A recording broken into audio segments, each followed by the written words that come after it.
Hey, how's it going, YouTube? So I just want to take you guys real quick through a few of the steps that I've taken recently in attempting to make the iPad into a pseudo laptop replacement device. And to do so, I did have to purchase a few extra peripherals aside from the iPad itself, and I'll just give you guys a breakdown of that and how it all comes together. So now, let's start here. The main keyboard that I'm using here is the Neutron Arcadia. It goes for around $49.99 on Amazon. It's just a clamshell case that turns the iPad into a faux laptop. The keyboard case does have magnets that'll turn the screen off when it's closed. Mine actually doesn't turn off because I have it configured not to turn off. I added this little stand back here, and I'll show you why in a moment. But with the case, you can detach the case. You can detach the iPad from the case and use it as a tablet only, just with the protective cover. It has a detachable stand. There are vents for the power button, camera. You can see that. All that. Lightning adapter, connector. The iPad I'm using is the iPad 4, and I believe it fits all generation iPads. I could be wrong. But the case, you can use it in tablet mode, portrait or landscape mode, portrait mode, etc. However, like most cases that are made of lightweight matte plastic, it's very top heavy. So when used at a 90-degree angle, it props just fine. However, if you extend it back to improve the viewing angle, it will tip over. So to combat that, you can definitely add magnets on the bottom here. Not magnets, but weights on the bottom of the keyboard. Or you can do what I did and add the little handy dandy stand from the other video. And I need to get the gentleman and gentlewoman's name that makes these, because they actually add a lot of functionality to different devices. But basically, I always leave it extended on the back, just flick it forward, extend it out a bit. Oops. So it mostly works. And there you go. So you can like slide it up, adjust it a little bit. And then you have a little bit more screen travel on there.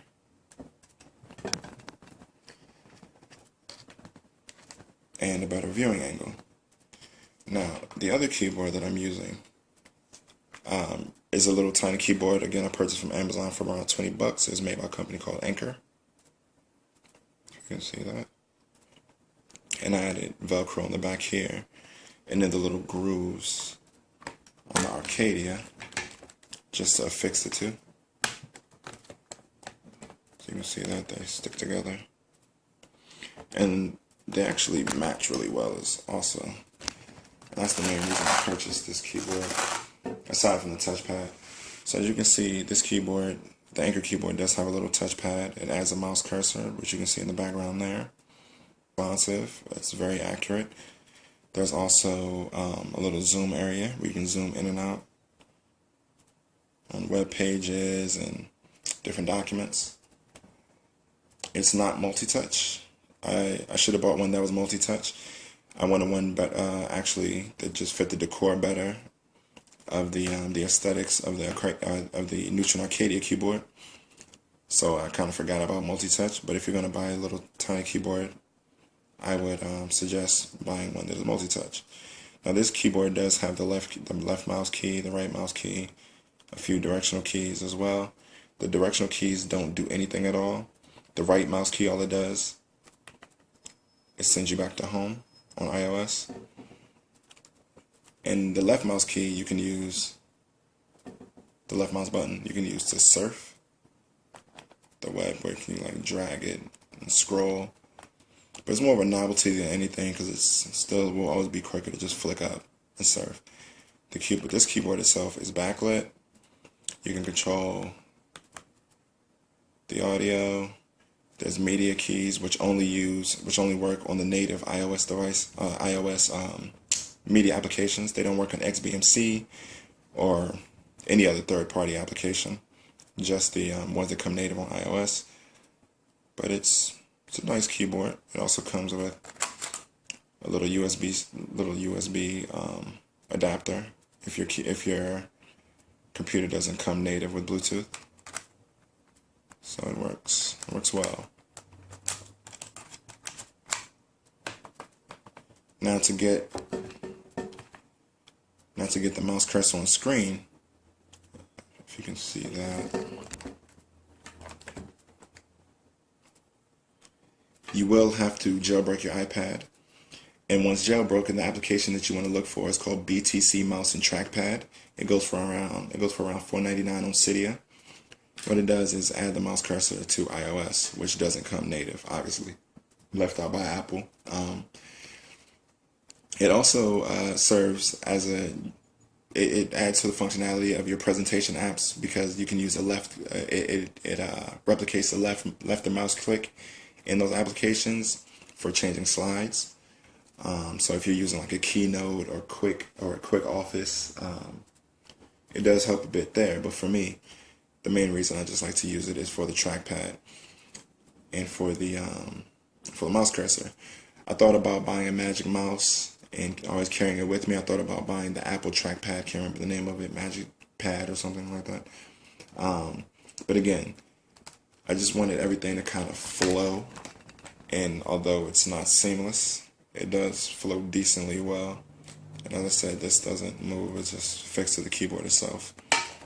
So this fits my purpose better than the other options. As you can see here. Now, I'm sure I'll field some questions about the theme that I'm using. The theme that brings it all together is the OSX Pad HD theme. It's made by FNet Designs. It goes for around $5, $4.99 on the theme outlet. It just makes everything more organized. Obviously it replicates OSX. There's a Finder application that actually finds. You have the app drawer with customizable folders on the left hand side there.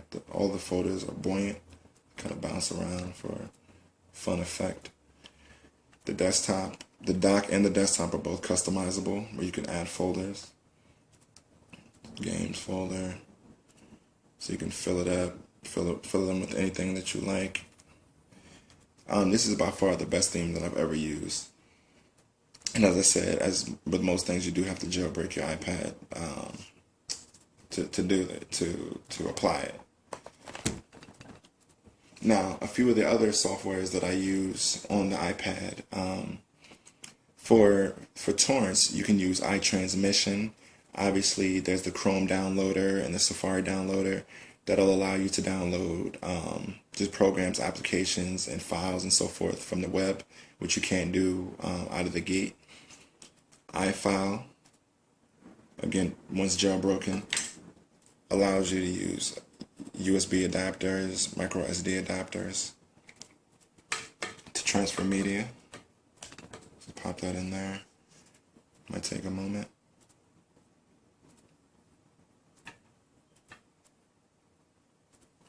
But essentially, there we go. So you have your flash drive, you just plug it in, and you have access to all your files on there. The USB drive, you actually have to find a low-powered USB device, a USB drive to plug in there.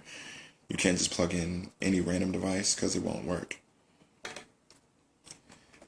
And that's what brings us to one of the bigger drawbacks of using the iPad full-time. I would definitely make sure that you have always web access, as I do on my phone. I use my phone as a Wi-Fi hotspot, so that in a pinch you can transfer files over Bluetooth. You can transfer files from your Dropbox, Google Drive, etc., etc. There are other applications that you can use to also connect to servers. You can use GoodReader to connect to FTPs, SkyDrives, mail servers, etc., etc. And it works really well.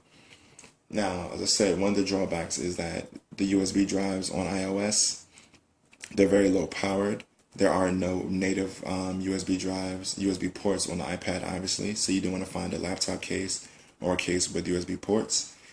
But there's I bought this one, as I said, it's like $9.99 on Amazon. This is a third party one, camera connection kit.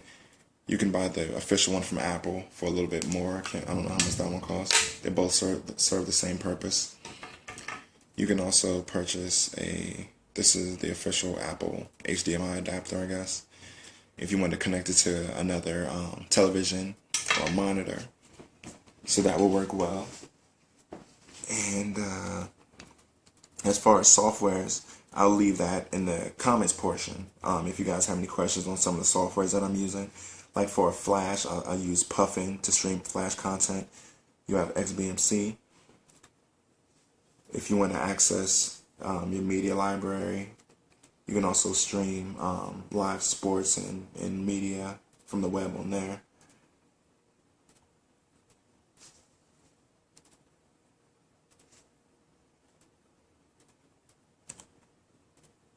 And so that's just a bit of the process. And also I did want to try to make the iPad into a convergence device of sorts. So I have also configured the iPad to make phone calls.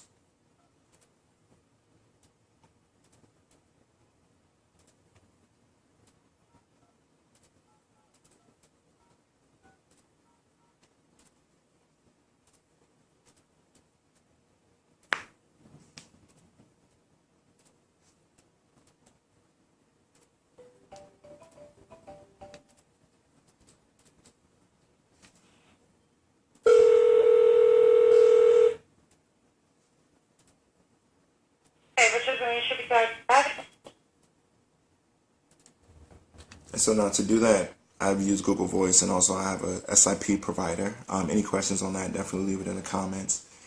And I can make another video on how to configure all that. So if you guys have any questions, comments, any feedback, definitely let me know. As I said, this was just a quick overview. If you'd like me to make a longer, more fleshed out video, I can definitely do that. And that's pretty much it, guys. Hope you have a great day.